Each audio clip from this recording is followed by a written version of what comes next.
ابراہیم علیہ السلام اکیلے تھے جب انہوں نے دین کی دعوت کا کام شروع کیا. آپ سوچئے کہ کوئی بھی شخص اور جوان تھے، نوجوان تھے، 14-15 سال کی عمر تھی. اب اس عمر میں جب کوئی دین کا کام شروع کرے تو انسان جب بھی کوئی بڑا کام شروع کرتا ہے تو قریب کے لوگ جو ہوتے ہیں اس کے سپورٹر ہوتے ہیں. اس کو امید یہ ہوتی ہے کہ کم سے کم میرا والد تو میرے ساتھ ہوں گے، میری والدہ میرے ساتھ دیں گی، میرے بہن بھائی میرا ساتھ دیں گے، میرے جو قریبی دوست ہیں وہ میرا ساتھ دیں گے.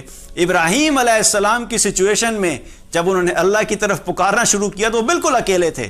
یہاں تک کہ ان کے اپنے والد بھی ان کے اگینسٹ ہو گئے. ان کے والد بھی ان کے اگینسٹ کھڑے ہوئے تھے، ان کے ساتھ نہیں کھڑے ہوئے تھے.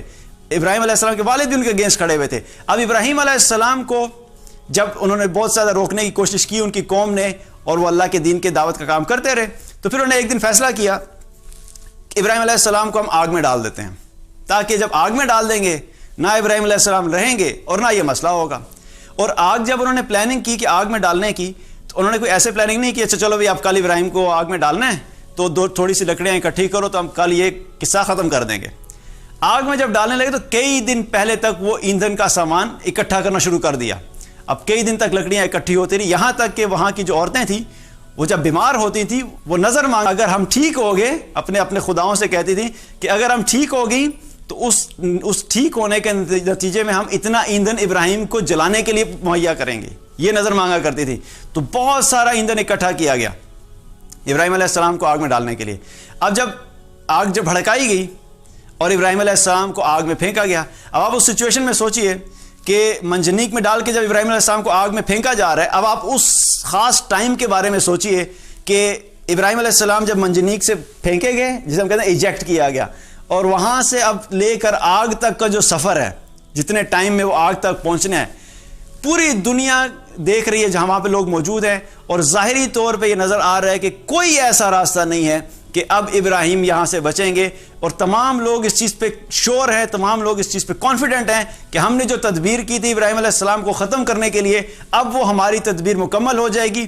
چند ہی لمحوں میں ابراہیم علیہ السلام ہوا سے ہوتے ہوئے آگ میں گریں گے، اور آگ میں گرنے کے بعد جل جائیں گے اور ہمارا کام پورا ہو جائے گا. Now coming back to the situation of ابراہیم علیہ السلام. ابراہیم علیہ السلام جب ہوا میں جا رہے تھے تو بالکل اطمینان سے تھے. لیکن کیا ہوا، اللہ تعالیٰ نے جبریل علیہ السلام کو بھیج دیا. جبریل علیہ السلام کو بھیجا کہ جاؤ جا کے دیکھو ابراہیم علیہ السلام سے پوچھو.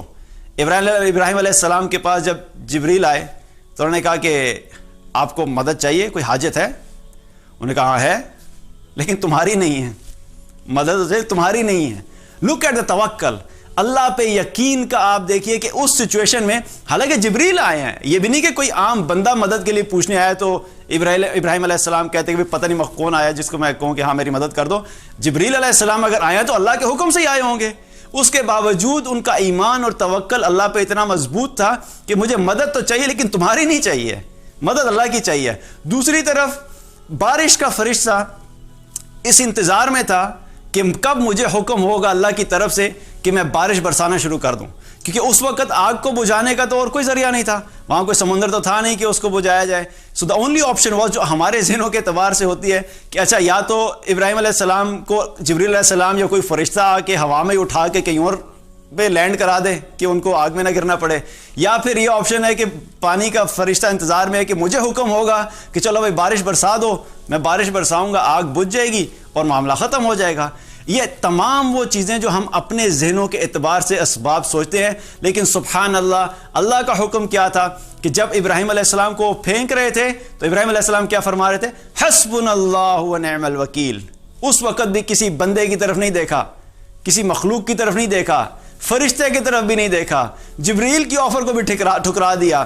صرف اور صرف توکل کیا تھا کہ میرا توکل اللہ پر، اور وہی بہترین کارساز ہے. اور یہ کہتے جا رہے تھے، اور جب اللہ تعالیٰ نے یہ دیکھا اور ابراہیم علیہ السلام کو آگ میں پھینکا گیا کہ جو ظاہری طور پہ ان کے نقصان کے اسباب تھے اور یقینی اسباب تھے کہ وہ یقینی طور پہ آگ میں جا کے انہوں نے جل جانا تھا، اللہ سبحانہ وتعالیٰ نے اسی آگ کو حکم دے دیا، یا نار کونی بردن وسلام علی ابراہیم، اے آگ ٹھنڈی ہو جا سلامتی کے ساتھ ابراہیم کے لیے. جو یقینی طور پہ نقصان کا سبب تھا، اللہ نے اسی نقصان کے سبب کو خیر کا سبب بنا دیا. جہاں پہ نقصان یقینی تھا، اللہ نے اسی نقصان کو تبدیل کر کے ان کی راحت اور سلامتی کا سبب بنا دیا. تو ابراہیم علیہ السلام کے لیے اللہ نے آگ کو ہی ٹھنڈا کر دیا.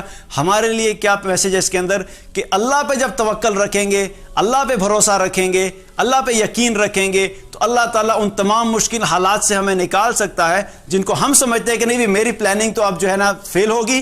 ہماری فیلڈ پلاننگ کے اندر سے بھی اللہ کا پلان کام کر سکتا ہے. ہماری تمام سپورٹ ہونے کے باوجود بھی ہم ناکام ہو سکتے ہیں, اور ہمارے ساتھ کچھ نہ ہونے کے باوجود بھی اللہ تعالیٰ اگر ہمارے ساتھ ہے تو ہم کامیاب ہو جائیں گے.